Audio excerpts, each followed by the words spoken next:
What's up, guys? It's Ben A. President Trump has just announced Dan Bongino's fate as Deputy FBI Director, and it is about as dramatic of a standoff as you can imagine.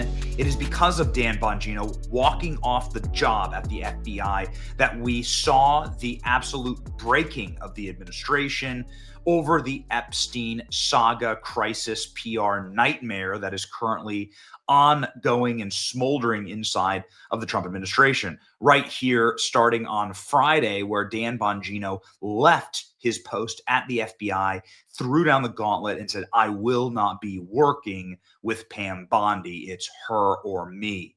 Many reporters that we respect, many first-hand sources confirmed to us that that is what Dan Bongino told Kash Patel and President Trump. This is because Dan Bongino saw the horrific after effects of the botched rollout of the memo that said effectively Jeffrey Epstein was a cool dude. Don't worry about it. Ghislaine Maxwell's a political prisoner. They traffic nobody to nobody. And everyone move along. President Trump has subsequently added fuel to that fire by saying, and seemingly contradicting the original memo, by saying there's an entire Epstein file, there's lots of content there. However, we're not going to let anybody see it because it was created by Barack Obama and Hillary Clinton. I'm not sure if this is helpful. It sure as hell didn't seem helpful because, as you can see here, it's a cooking ratio like we've never seen before on Truth Social. 43,000 replies. President Trump getting ratioed on his own platform became a massive news story over the past 24 hours. Anyway, the point is that with President Trump backing Pam Bondi here and saying Pam Bondi is doing great, she's perfect, she's doing a fantastic job, everybody assumed that Dan Bongino was out of job. Everyone assumes that this was President Trump picking Pam Bondi over Dan Bongino, which is a crazy pick because, well, if you're looking just anecdotally at some of the clips from this weekend, for instance, when polled at Turning Point Student Action Summit, Charlie Kirk and Megyn Kelly asking the audience, would you prefer Dan Bongino or Pam Bondi? Yikes. He's not Who saying... would you guys prefer, Bongino or Bondi? Okay, 7,000 to 0. They want Dan. Of course, Dan. You know why? Because Dan understands MAGA.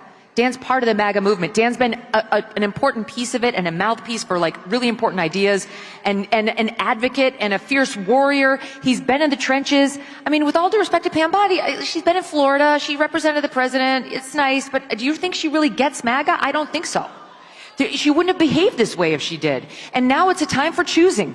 It's a time for choosing. So yeah, you mix that with, of course, the nuclear ratio here. You've just left to assume that Dan Bongino has left the building, that Dan Bongino is off the job. In fact, Dan Bongino reportedly, according to Julie Kelly, who's very close personal friends with Dan, left the job on Wednesday because he couldn't handle, he couldn't tolerate the fallout from what's been happening after the Epstein nightmare, right, and the way that it had been handled.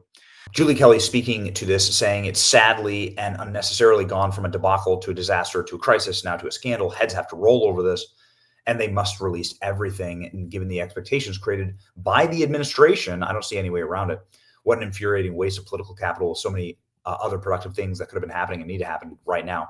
MAGA has done right, is right to be outraged over this issue. Again, Julie Kelly reporting that Dan Bongino had left the job on Wednesday of last week and hasn't been seen in the FBI since.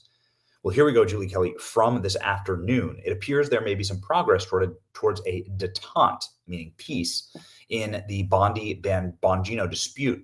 As I said in my Substack on Wednesday, I hoped cooler heads would prevail over the weekend, hoping that's the case and everyone got on board to clean up this mess and focus on the issues that actually matter. So this is the first piece of good reporting on this. Many accounts had speculated that Bongino was already fired. Then President Trump, speaking with reporters, said this moments ago. Oh, I think so. I did. I spoke to him today. Dan Bongino, very good guy. I've known him a long time. I've done his show many, many times. And he sounded terrific, actually. No, I think he's in good shape. So President Trump is asked here, it's hard to hear because of the roaring engines, is Dan Bongino still employed in your administration? And Trump's response. Oh, I think so. I did. I spoke to him today. Dan Bongino. I think so. Bongino, very good guy. I've known him a long time. I've done his show many, many times. And he sounded terrific, actually. No, I think he's in good shape. Terrific. I think he's in good shape. This is not the way that Trump talks about people when he's planning on firing them or when he's planning on moving away from them. President Trump smiling there and laughing and, saying positive things about Dan, which is, I guess, what you would want to see. The last thing that we want to see is Dan Bongino leave the administration. Clearly, we have nothing but mad respect for Bongino. Now, somebody who liked this post from me was Kash Patel. So Kash liked the post. That's a good thing, I guess, right? Okay, got that notification. So that means Kash is on board. The entire internet is on board here. Everybody sharing this as positive news. He's in good shape. I spoke with Dan Bongino today. He sounded terrific. He's still my FBI deputy director. Dan Bongino is a good guy. I've known him a long time. The fallout continues, however, ladies and gentlemen, even though President Trump was seemingly in good shape and in good spirits today, he was at a FIFA World Cup game. President Trump saying, I have a job to do. I don't think about it very much. And then giving God the credit for surviving his assassination attempt. Of course, that happened 1 year ago today.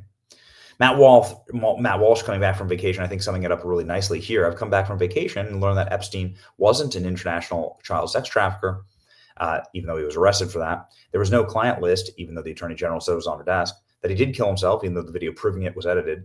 No prominent or powerful people got implicated, even though dozens of them flew on his plane to Predator Island. And the whole issue doesn't matter anyway, so just never talk about it again. That's settled. Ladies and gentlemen, the reason why this is cooked up so hot, Tucker Carlson so that perfectly distills it here, saying Bongino's getting shafted in the Epstein mess and it wrecks Dan's career. Whew, strong words from Tucker, who's, of course, a Dan Bongino ally. Here we go, ladies and gentlemen. Tucker Carlson breaking it down like only he can. Well, as we're recording this, Dan Bongino is threatening to resign if Pam Bondi does not resign as AG. What does that tell us, in your opinion?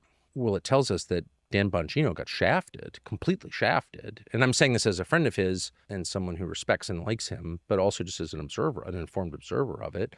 So Pam Bondi, who's, by the way, I don't hate Pam Bondi. She's a totally nice person. If she was here, you would enjoy, I don't know if you know her, but she's a very nice person. I'm not against Pam Bondi in the slightest. But the fact is, she got on television on Fox News and started saying stuff like, I've got the client list on my desk. And actually, no, you don't. And I've got thousands of videos of Epstein having sex with kids. Well, actually, no, you don't.